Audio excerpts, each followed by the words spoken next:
Salut à tous, j'espère que vous allez vraiment bien pendant cette période difficile et j'ai une pensée particulière pour tous les médecins, les soignants, tous ceux qui nous permettent de survivre à cette période difficile. Pour s'évader, c'est pas évident non plus, alors on fait avec les moyens du bord, voilà. Je vais vous emmener pour un petit tour du monde virtuel, car c'est vrai que nous, journalistes essayeurs, on a la chance de pouvoir partir aux quatre coins du monde et dans des conditions vraiment idéales. Alors ça va être l'occasion de revenir sur quelques vidéos anciennes que peut-être nombreux d'entre vous n'avaient pas vues, et des plus récentes aussi que vous pourrez revoir. Et donc on part pour un petit tour du monde. On va commencer par le Japon. C'est Mehdi qui a eu la chance d'essayer la nouvelle katana au Japon. Il a été complètement ébloui par ce pays et par la katana évidemment. Mais il a aussi appris le maniement du vrai sabre.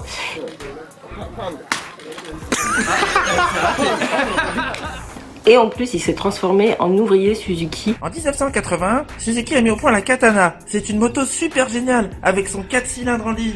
C'était très novateur pour l'époque. Direction la Thaïlande, où Eric était parti en 2015 essayer la gamme Duke avec KTM. Et alors là, c'est un voyage carrément rocambolesque. On a droit à un beau petit parcours de tourisme avant de le retrouver enfin pour essayer les Duke. Et il a essayé de suivre Jeremy McWilliams sur piste, mais il a laissé tomber finalement.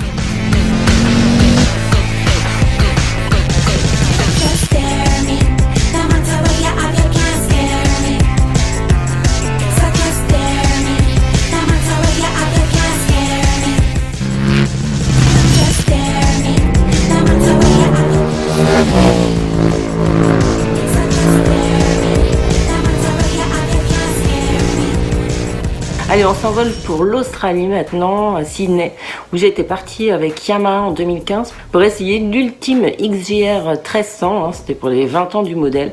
Alors c'est la première fois que je roulais à gauche, donc j'en menais pas large. Et en plus, c'était le modèle racer, alors avec mes petits bras, c'était pas évident, mais en tout cas, moi j'avais adoré cette moto qui était encore quand même vraiment à l'ancienne, et puis qui a disparu ensuite avec Euro 4, et oui, c'était une des victimes d'Euro 4. On traverse le Pacifique, on atterrit en Californie, à Santa Cruz, le berceau de Zero Motorcycle, où j'étais partie en 2016 essayer la nouvelle DSR. Et là, j'avais pu rouler sur le Skyline Boulevard. C'est une route qui serpente le long de la côte, qui est magnifique. Je vous la conseille. Et j'ai aussi pu visiter l'usine Zero Motorcycle, où elles sont encore fabriquées à la main. Voilà, petite production, toute petite, et c'était assez chouette. On reste en Californie et c'était encore moi qui ai eu la chance d'y aller avec Triumph pour essayer la Spin Master en janvier 2018. Un bel écrin pour l'essai de ce modèle emblématique de Triumph entre Venice Beach et Hollywood Boulevard, la carte postale.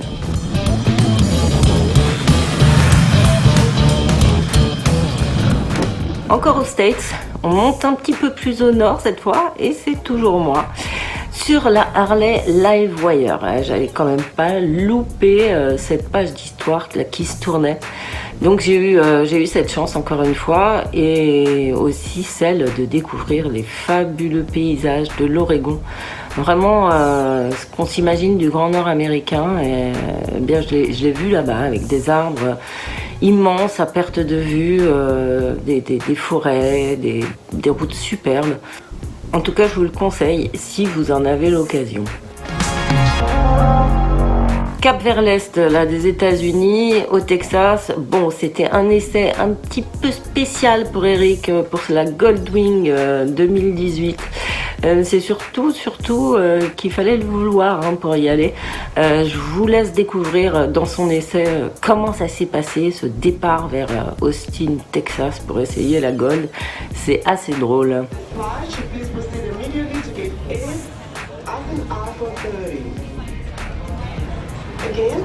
Mode cadavre. Gros cadavre.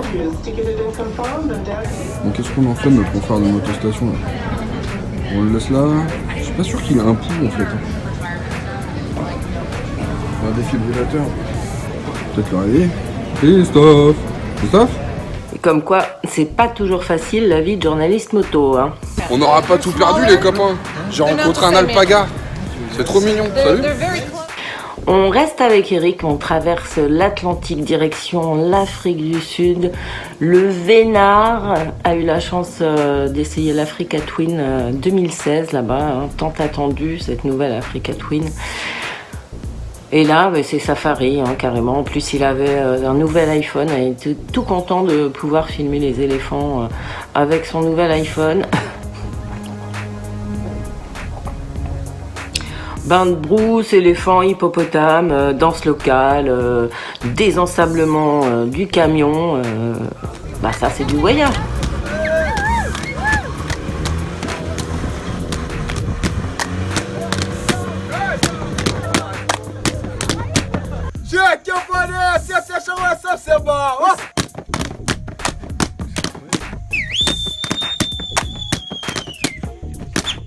On trace une grande diagonale pour arriver au Maroc où Mehdi était parti essayer la Triumph Tiger 800 en 2018.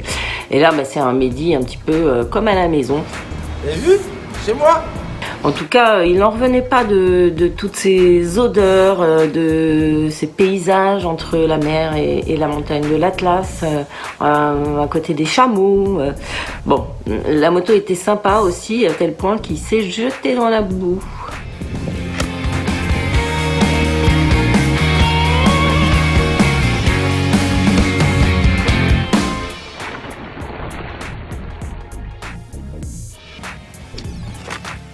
Et ça, c'est après le roulage.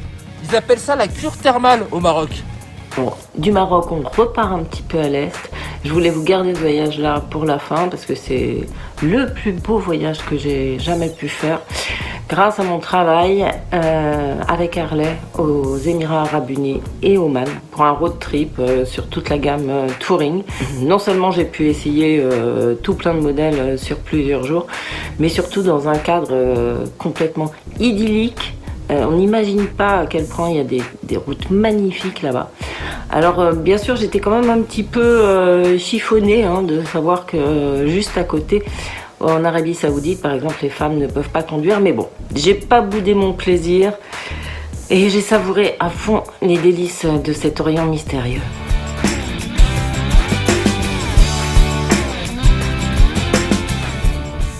Voilà, j'espère que ça vous aura permis de vous évader un petit peu, de revoir certaines vidéos ou d'en découvrir d'autres que vous ne connaissiez pas de la chaîne Motor Live. Et vous pouvez retrouver bien sûr aussi tous les essais et les reportages écrits sur motoservice.com. Et je vous dis à très bientôt pour de nouvelles aventures et un bon déconfinement surtout.